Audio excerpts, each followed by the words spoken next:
Welcome back to AGMT News. I hope you're all having a wonderful day today. I'm here with my co-host Avaria Moss, and we're here to discuss the impact that violent video games have on children. For decades, society has debated whether violent video games contribute to youth violence.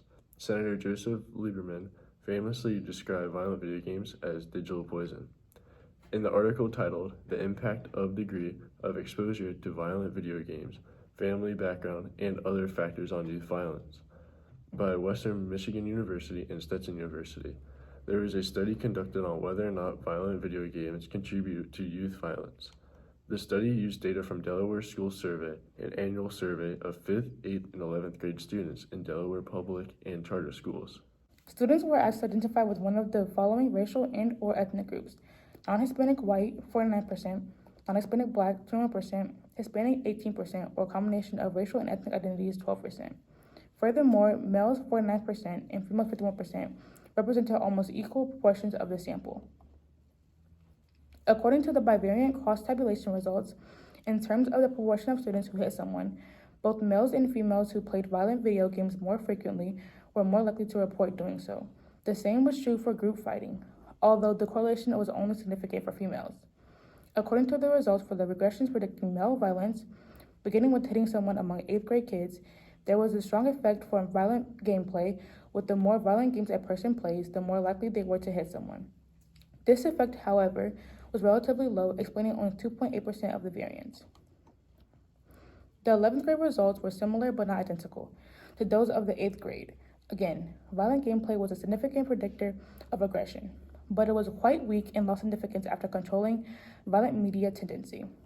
When it came to the results for the regressions predicting female violence, when no other controls were included in the model, 8th grade females who played violent video games were more likely to hit someone. However, this effect displayed little variance and was significantly reduced after considering tendency. To sum everything up, the study found a modest and non-significant connection between video games and violence-related outcomes using propensity score controls. Therefore, student evidence reveals that there is no significant association between violent gaming and violent behavior in real life among kids. Skeptics still argue that minor links between violent gameplay and violence-related outcomes could be attributed to several factors such as gender, mental health, and social influence. Now to our interviewer, Marcelo Vargas. So I am here with Dana Shiraz. nice to meet you. All right, so what do you think about video games overall? I think that neurologically they are not good for children because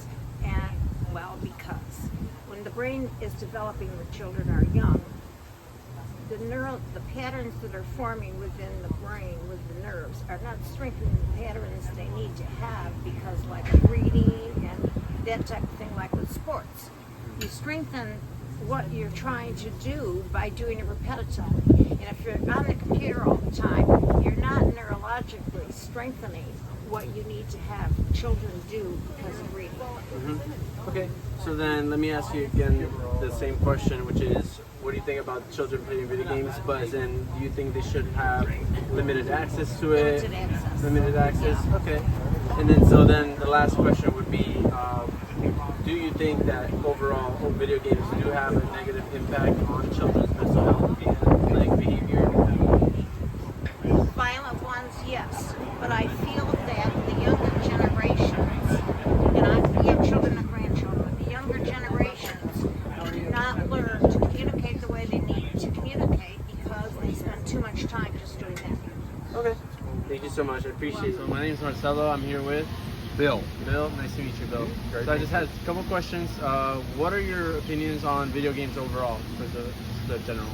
Well, from personal experience, I do think that video games can, as they say, become addictive. I personally experienced it where I got involved in a Rockstar game and sat there until 3 a.m. in the morning, not eating, not drinking, and playing the video game until I finally finished it. So, yeah. Okay. So then let me ask you this. What do you think about children playing video games? For example, like, do you think they should be monitored? Do you think they should have like limited access to certain genres? What do you think? So I think definitely, because at the time I did that, I was 30 years old.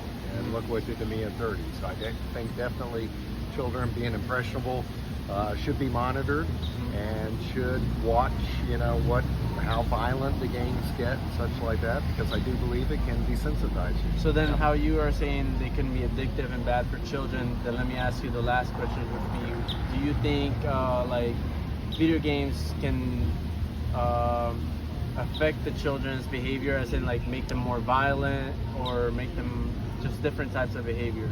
I would think so. I've been very lucky because my child enjoys the outdoors.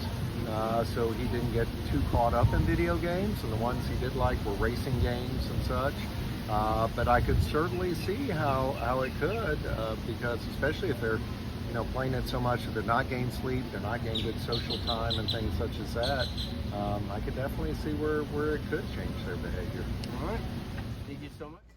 Thank you, Marcelo. Another article titled Priming Effect of Computer Game Violence on Children's Aggression Levels talks about how traits of children and their gender affect the amount of aggression caused by playing violent video games. A study was conducted regarding enjoyment, excitement, violent material, violent visuals, fear, and curiosity in 2 different video games. 220 kids had to rate the 2 games. The games were Virtual Cop 2 and Fight Landlord, which were rated violent and non-violent. A second study was then conducted with 240 children, where they played these same games and had to complete a task about whether 60 words were aggressive or not. This group of children also had to complete an aggression questionnaire. Results showed that boys displayed a much stronger aggression towards the Virtual Cop 2 than girls. Based on these studies, it is clear that children who play violent video games are more aggressive depending on their gender and characteristic aggressiveness.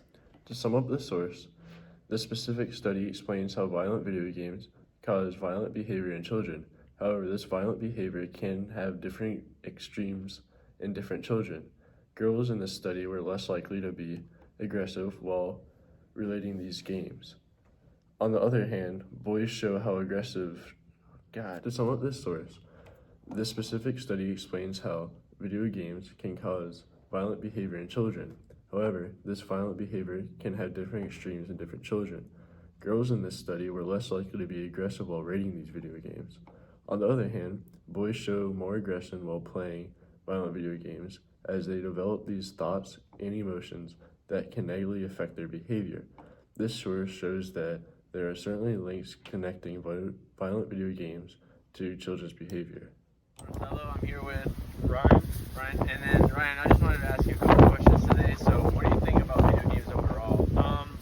Obviously, a lot of kids play a lot of them. I do myself, so I think they're good. I like them. All right. What do you think about like children playing video games? Like, for example, like, do you think they should have any type of restrictions? Like, be like, I don't know, time limit or access to certain genres? I mean, I feel like there's like 2 different ways. I mean, obviously, if nowadays in video games, like there's Twitch and everything like that. So like, if that's what like you want to pursue in life, then obviously that's your choice. But like, if it's like taking you away from like life and like you're failing out of school, then I think there's probably an issue and you should probably not be on it that much. Okay. So then my last question is gonna be, do you think like video games have a negative effect on children's behavior, such as like make them more violent? I wouldn't say it makes them more violent. I mean, I grew up playing a lot of like first-person shooting games. Yeah, I mean, I even played like GTA when I was like 10. I don't think it made me more violent. I mean, I think you can play any game you want. You just got to watch to like not be on it that much. All right. Yeah, and that's all the questions. Here with Raul, And Janet. nice to meet you guys. And I just wanted to ask you a couple questions about video games and children. So, what do you guys think about video games overall? We don't know a lot about video games ourselves. They are from a different generation, right? But I think that they could be used in different ways, and in a positive way, I think that they can be used. It'd be good for learning. Actually, we are both learning a foreign language, so a video game to help you learn a foreign language would be ideal. Something like that, but even for children, for learning. Of course. So then, what do you guys think about children playing video games? As in, like, should they be restricted? Should they have time limits? What do you guys think about that? I think that like anything else, there should be some level of standard that you have to pass through. So you should have a certain level of standard for a video game to be good for the children. And pay attention to all the research that we would have determining how much video games can impact behavioral development. And then based on that, you have a standard, you know, so you have quality video games. And parents should keep an eye on it, make sure that they're doing good things. Okay, perfect.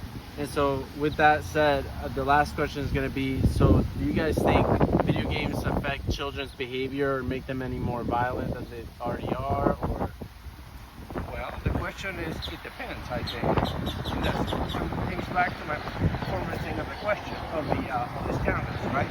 So yeah, they can be used to create, definitely they would induce behavior. They would change behavior on me, and I know you have experienced that. So it's something that anybody can experience. And they can definitely, if they are used to represent violence or represent behaviors with violence, they definitely will have an impact on that nature too. And probably their mood and their feelings. So you have to watch that. You have to keep them calm, keep them happy. okay. Now, and pay attention to how do you define violence, right? Because there could be a violent act that it could be displayed in a certain way that it is good for education and may even be fun or whatever, and yet this does not have the negative, more fundamental, more emotional elements that could be attached to that, and it could be nocive to us. All right.